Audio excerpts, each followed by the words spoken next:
Hello दोस्तों, फिर से एक बार आप सभी का स्वागत है। वेलकम है आपके अपने चैनल SRJ मैथमेटिक्स पर। सभी मेरे प्यारे विद्यार्थियों को सीताराम स्वागत करना चाहूंगा अपने इस चैनल पर। और दोस्तों, इस वीडियो के अंदर मैं लेकर आया हूं आपके लिए अपनी जो क्लास 10 है उसकी प्रश्नावली 3.2 का सवाल नंबर तीसरे का पहला और तीसरे का दूसरा अपन सोल्व करेंगे। फिर बड़े बड़े सवाल हैं तो 1 बाय 1 करके दो सवाल अपन सोल्व करने का प्रयास करेंगे। और पहली बार वीडियो को देख रहे हैं तो प्लीज वीडियो को लाइक कमेंट शेयर कीजिएगा, पर उससे पहले भी आप क्लास को पूरा देखिएगा और वीडियो को स्किप मत कीजिएगा, ताकि आप डिसाइड कर सको कि आपको यहाँ पे समझ में आता है या नहीं। और मैं देता हूं गारंटी कि आपको समझ में जरूर आएगा, थोड़ा ध्यान जरूर दीजिए और समझिए। ठीक है, चलिए बात करते हैं अपन निम्न समस्याओं में रैखिक समीकरण युग्म बनाइए और उनके हल प्रतिस्थापन विधि से ज्ञात कीजिए। प्रतिस्थापन विधि मतलब वही हो गया, एक समीकरण से किसी एक चर का मान निकाल कर दूसरी समीकरण में रखना, वही प्रतिस्थापन। ठीक है ना। चलिए, दो संख्याओं का अंतर, दो संख्याएं हो गई गुरुजी, तो पहले अपन मान लेंगे माना कि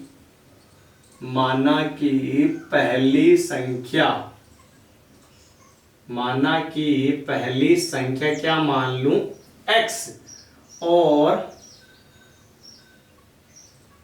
दूसरी संख्या क्या मान लूं मैं y। पहली संख्या मान ली x और दूसरी संख्या मान ली y। फिर प्रश्नानुसार मतलब जैसा प्रश्न कहता है वैसे। ठीक सर, प्रश्न ने क्या कहा, दो संख्याओं का अंतर जो है ना 26 है। अंतर का मतलब क्या होता बेटा, पहली संख्या में से दूसरी संख्या को घटाओ तो वो क्या आता है, अंतर।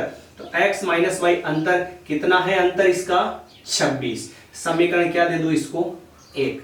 दोनों का अंतर मतलब घटा दो तो वो क्या है, 26। फिर प्रश्न कहता है एक संख्या दूसरी संख्या की कितने गुना है बेटा, 3 गुना है। एक संख्या मतलब कौन सी संख्या, पहली संख्या दूसरी संख्या का कितने गुना, 3 गुना। और बीच में क्या आ गया, बराबर। तो ये x बराबर 3 को y से गुणा कराएंगे तो 3y। समीकरण नंबर क्या हो गई, ये 2 हो गई।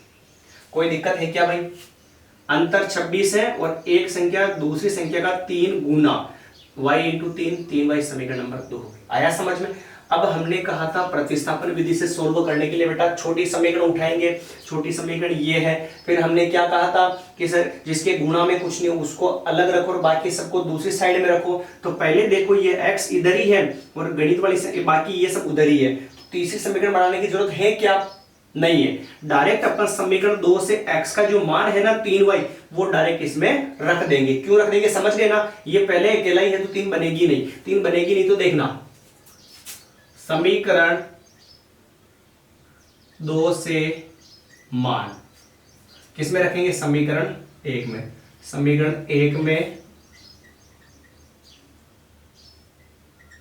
रखने पर, समीकरण 2 से मान समीकरण 1 में रखने पर, तो ये देखो x माइनस वाई बराबर 26।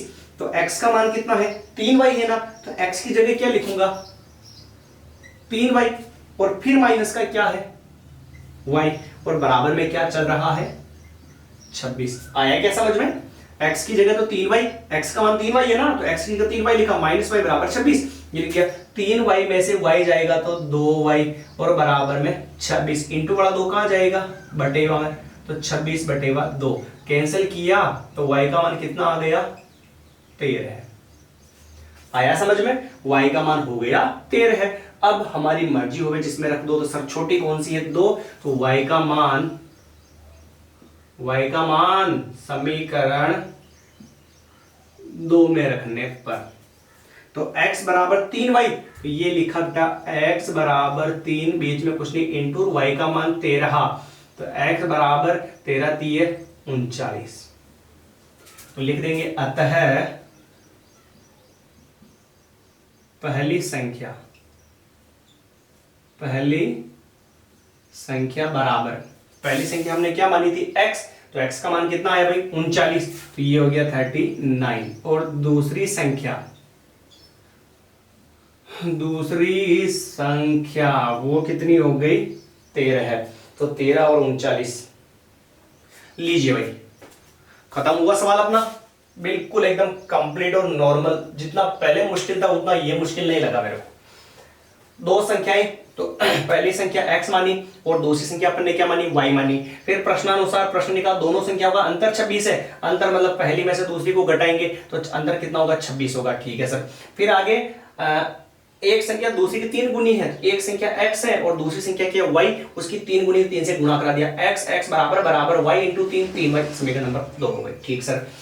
समीकरण 1 और 2, तो समीकरण 2 वैसे ही छोटी है जिसमें x पहले ही अलग है, y वाला पद पूरा इधर है, तो इस वाले समीकरण 2 से जो x का मान है ना 3y, वो किस में रख देंगे, 1 में। समीकरण 2 से मान 1 में रखने पर, समीकरण 2 से मान किस में रखने पर, 1 में रखने पर x माइनस y है ना बराबर 26 इसमें रख रहा हूं। x की जगह क्या लिख रहा हूं, x की जगह मैं x का मान रख रहा हूं 3y, तो ये लिखा 3y।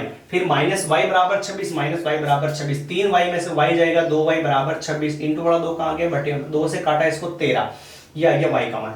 y का मान जो भी आया किस में रखा अपन, समीकरण 2 में। आप चाहते तो 1 में भी रख सकते थे। x बराबर 3 इंटू y का मान कितना, 13 को 3 से गुणा कराए 39, तो पहली और दूसरी संख्या हो गई।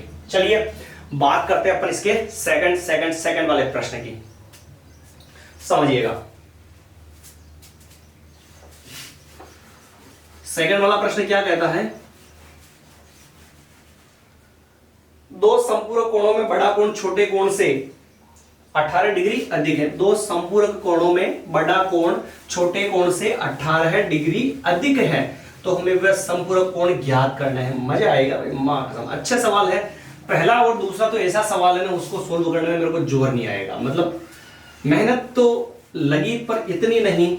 पर अगले वाले जो कुछ सवाल होते हैं ना, उनमें क्या है कि थोड़ा सा एलसीएम लेना पड़ता, फिर बटेवा में, फिर इंटू में, गुणा में, गुरुजी भाग में चली गई, फिर वापस मान इधर लेके एलसीएम ले, और इतना थोड़ा सा क्या फिर ज्यादा हो जाता है, उसमें मेहनत भी बहुत लगती है। और आप लोग हैं कि शेयर करते हो नहीं, अरे भाई देख रहे हो तो देखो ना, अच्छे से समझो, आराम से फिर शेयर कर दो। फिर भी नए गुरुजी नए करो तो चलो कोई बात नहीं। प्रश्न ये है कि दो संपूरक कोणों में, दो संपूरक कोणों में, दो संपूरक कोणों में बड़ा कोण छोटे कोण से, में बड़ा कोण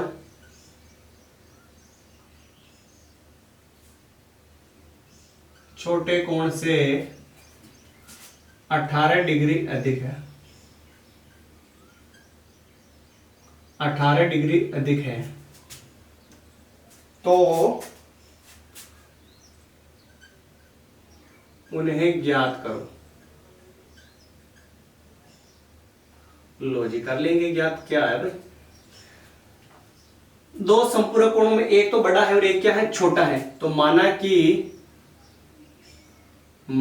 कि बड़ा संपूरक कोण क्या मान लेते हैं, x मान लेते हैं, और छोटा संपूरक कोण, छोटा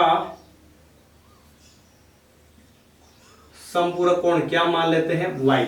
माना कि बड़ा संपूरक कोण x है और छोटा संपूरक कोण क्या है, y है। ठीक है सर। प्रश्नानुसार यानी कि जैसा प्रश्न कहता है वैसे, प्रश्नानुसार दो संपूरक कोणों में बड़ा कोण छोटे कोण से 18 अधिक है। बड़ा कोण कौन है, x है।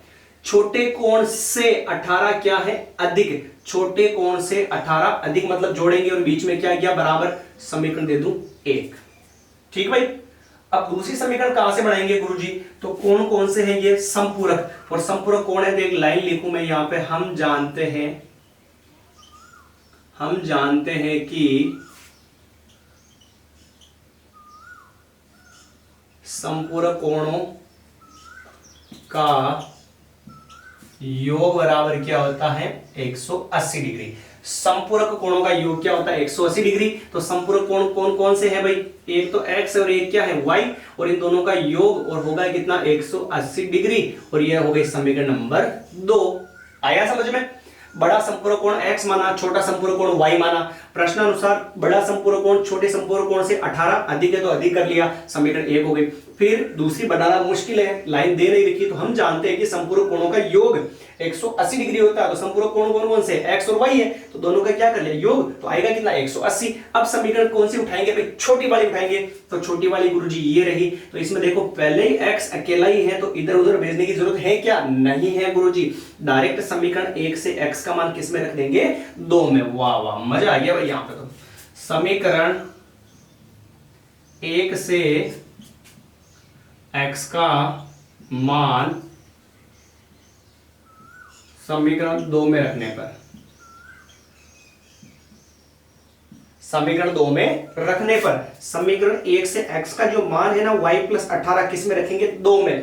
तो x की जगह x का मान क्या है, y प्लस 18, इस x की जगह रखूंगा तो y प्लस 18 है, और फिर प्लस y, फिर ये प्लस y, और बराबर में 180 डिग्री। y और y तो 2y, और प्लस के 18 को उधर भेजूंगा, किसका हो जाएगा, माइनस का 18 डिग्री। इधर ही भेजेंगे ना, माइनस में भेजेंगे भाई, एबीसीडी एक साइड में, घड़ी पड़े दूसरी साइड में। 2y बराबर